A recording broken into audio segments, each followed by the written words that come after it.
దేశంలో లిక్కర్ స్కామ్లు అధికార పార్టీలను ఉక్కిరిబిక్కిరి చేస్తున్నాయి. తమిళనాడు రాష్ట్రంలోనూ లిక్కర్ స్కామ్ ప్రకంపనలు రేపుతోంది.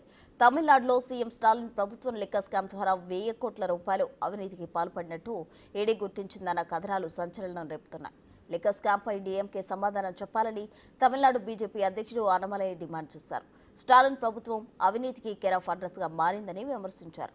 త్వరలోనే ఈ కేసులో చాలా మంది అరెస్ట్ అవుతారని అన్నమలై కీలక వ్యాఖ్యలు చేశారు.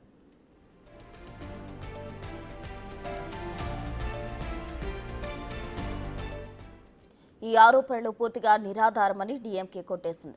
తమిళనాడులో ఈడీ ద్వారా వెలుగులోకి వచ్చిన ఈ వ్యవహారంపై స్పందించారు డీఎంకే ఎక్సైజ్ మంత్రి సెంథిల్ బాలాజీ. తానిది చట్టబద్ధంగా ఎదుర్కొంటా అన్నారు మంత్రి బాలాజీ. ఈడీ స్టేట్మెంట్లలో ఉన్న ఎఫ్ఐఆర్లో క్లారిటీ లేదని అన్నారు. టాస్క్ మార్క్ నిర్వహణలో ఎలాంటి అవకతవకలు లేవని చెప్పారు. కేవలం ఒక సీన్ క్రియేట్ చేస్తున్నారని మండిపడ్డారు మంత్రి సెంథిల్ బాలాజీ.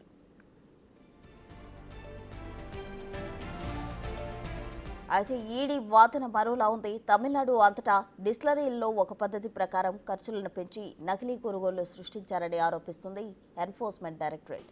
బాటిల్ తయారీ కంపెనీల ద్వారా సుమారు 1000 కోట్ల నిధులు షెల్ కంపెనీల్లోకి మళ్లించారని అంటోంది ఈడీ. ఈ అక్రమ ఆదాయం తమిళనాడు స్టేట్ మార్కెటింగ్ కార్పొరేషన్ ద్వారా వెళ్లాయన్నది ఈడీ ప్రధాన ఆరోపణ.